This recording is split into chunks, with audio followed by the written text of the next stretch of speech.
Hey everybody, Christy here, and do I have a treat for you guys this week? We have a two-part interview with daily fantasy sports hero Benny Ricciardi. We'll go right into Benny's backstory. We'll touch upon the life of the DFS Pro. We'll talk about the industry, the future. We're going to talk some poker. We're going to talk daily fantasy soccer, which is one of Benny's formats of choice. There's a million things that we're going to cover, so let's dive straight in. Ladies and gentlemen, Benny Ricciardi. Benny Ricciardi, a well-known figure in the daily fantasy sports world over on the other side of the pond. Obviously, a big, heavy presence with rotocurve.com. Benny, why don't you give us a little bit of your background when it comes to daily fantasy sports? Well, I wear a lot of hats at the moment right now. I work for the Playbook over at DraftKings. Sure. DraftKings being one of the biggest sites we have over here. The Playbook is kind of a website that they use where they give out some advice, some tips. We do a lot of the, a lot of the digging into the stats and, the good matchups and stuff for the day. Sure. Kind of help out a lot of the new players and let them know, what they have coming up. As you mentioned, that RotoCurve, that's my home site. That's where we are. We basically concentrate on trying to get the season-long players, which has been something that's been big in the States for a while, trying to convert them over to daily fantasy players. So there's a lot of sites out there that are giving advice about daily fantasy. What we try to do at RotoCurve is hit the guys that are new to the game, because a lot of the sites that are out there now, I don't want to say highbrow, but it's, if you're a new player who's coming over, you would be pretty intimidated by some of the things that you hear, Sure. even just some of the lingo. I mean, I know you're a poker guy, there are certain things that when you're talking to another poker guy, you use a certain language that he understands completely. But if somebody was standing there who wasn't in the poker world, they would have no idea what the two of you were talking about when you're talking about true. it. So true. And daily fantasy is the same way. So what we try to do at RotoCurve is our motto is help people get over the curve. Try to give them that basic education that they need in order to be able to build winning lineups and hopefully make some money and eke out a profit in here.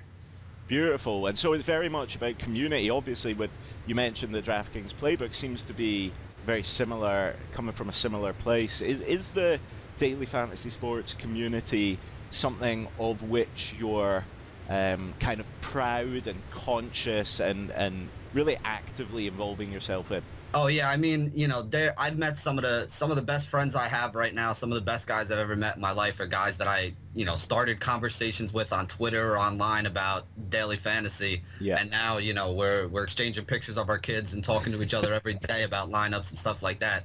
That's one of the great things about this. I mean, like I said, you came from the poker background, so when you're sitting down at a table to a big tournament, there's a lot of players on that same table or around the tables that you're there in the tournament with that you respect. Yeah, and of course. there are guys that you know who the good players are, and the good players know who each other is, and you're always happy to see when one of your buddies takes something down. Obviously, it's a competitive field, so you always want to be that guy taking down the big guys. But it's one of those things where you're never going to win every day. You're never going to have that perfect lineup every day. You're never going to get the perfect run of cards or hands. But, you see the same names popping up often enough, which, like we always say, it's a skill game. If you do your research, you do your homework, there's a reason the same guys keep winning a lot of tournaments and banking a lot of money in it. I couldn't agree more, and it really is fascinating that, because if you think about it with an element of detachment, it's probably better for the game if it's only recreational players that are pulling in the big money, because they're the sort of the bread and butter for the more professional type of players. So we want some of the weaker players recycling some of that money back into the DFS ecosystem. That said, of course, then you run the risk of making a big cash out. Some guy wins $1 million and then that just disappears from the DFS ecosystem. So I guess finding that balance, super important. Yeah, well, we say it all the time is, anybody can get lucky and have a good lineup on a good day and win a big tournament. Yeah. But, to grind it out over time is really, the key to being a successful player in daily fantasy. You got to be able to win consistently. If you're able to win consistently, you keep yourself around long enough that eventually you're going to have that big roster that does, take down a huge prize pool. There are guys who've been around grinding at this, making a couple bucks here and there, and then all of a sudden you get that one roster where, if it's baseball season where your pitchers go out and throw great games, every one of your hitters winds up hitting a home run or, going 3 for 4 on a day, and everything just comes together. And, instead of taking home 2 or 3 times your money, you get that one roster where you make 50, 100, 200 times whatever your buy-in is, and, really set yourself up for the rest of the season going forward.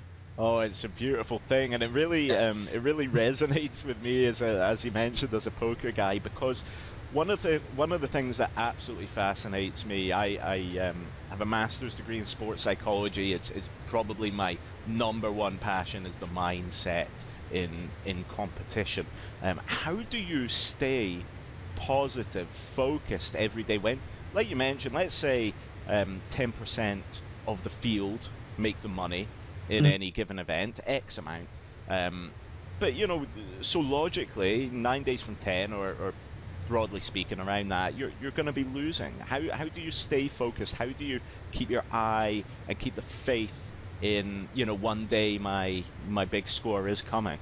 Yeah, bankroll management is probably the hardest thing to learn for a daily fantasy player. Yeah. But it's probably also the most important. Sure. And also your game selection as well. There are cash games where they're, basically 50-50s, 50% of the field doubles their money, the other 50% lose. Yeah. And then there are games like you're talking about, like the tournaments where, top 10, top 15, top 20%, take down the big prize pools. And that was one of the hardest things for me to learn when I first started out, is what kind of mix should I be playing? Yeah.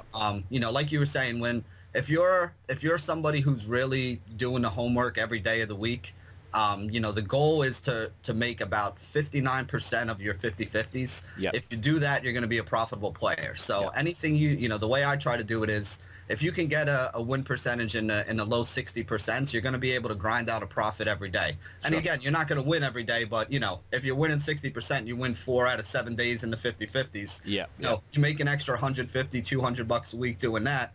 And that gives you some money to take some shots at some of the bigger tournaments where you're basically allowing the profit that you made to bankroll your shots in the $1 million tournament and the the $500,000 tournament that way, each week. And that's why I said, the good players, you try to grind out a living, you try to grind out a little bit of money here so that you're sustaining your bankroll, and then you take those shots at the big tournament. And when you hit those big shots, that's what really, takes your bankroll to another level, allows you to play the bigger buy-in tournaments with the bigger prize pools that, is really where everybody wants to ultimately get their game to.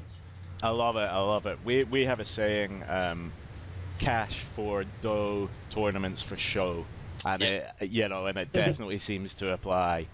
Oh yeah, it's if you're trying to make a living by only playing in the Millionaire Maker on DraftKings or something like that, you're gonna go broke after a while. It's it's a very top heavy payout tournament. Yeah. But again, it's like you said, it's for show, but that's the big one. That's the one that people want to take down. That's the one where over here on our side of the pond, most of the big daily fantasy players, they can name every guy who won the $1 million tournaments, that they've had over there. So that's a big way to make a name for yourself, but it's not the most cost effective way, because you got 50, 100,000 entries into some of these tournaments. So you got to have the best lineup out of 50 or 100,000 people. The odds are not in your favor to do that. Even if you're throwing in 10 or 20 lineups or 100 lineups, it's tough, man. It's very tough. Absolutely. And speaking about making a name for yourself, so you're, a highly respected coach, writer, presenter. How did you transition from DFS player to authority? If you, all modesty aside, Yeah. Basically, it's the industry's exploded and it's come a long way in a short time, and I just kind of happened to be in the right place at the right time. Started out probably about 2 years ago, started dabbling and playing. Yeah. And for those of you who are just starting out, or if they get it over on your side of the pond, you're going to lose when you first start. You got to consider it the cost of your education, trying to figure out how things go. Yeah. So after about a year of, putting a couple bucks in, $100 deposit here and there and losing my money, I said, you know what, if I'm going to do this, I really want to get good at it. So there's a site over here called Roto Grinders, which is a great place to go for information for daily fantasy. And they run a program every month called the Blogger of the Month. So I started basically taking the research that I was doing to try to make myself a better player and posting it on there. So I wound up winning 4 Blogger of the Month awards in a row over there. And at that point, I started having some other daily fantasy sites started contacting me about doing some writing for them and doing some video content and stuff for them. So I started doing that. Got hooked up with the DraftKings playbook when DraftKings was exploding.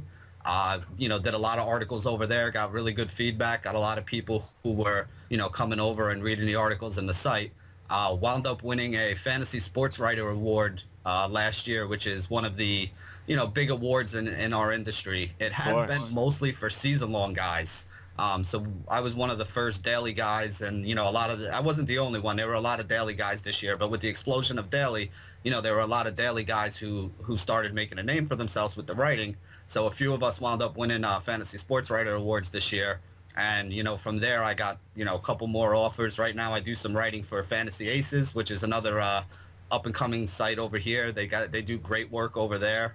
They're probably third behind DraftKings and FanDuel, who are the 2 big ones on this side on right now. Started working at RotoCurve. We're trying to get something going over there. We're a new site. We just started about 2 months ago, the beginning of baseball season. Got some really good guys over here. Jason Ziernicki and Mike Rathburn are the guys. They're the brains behind it.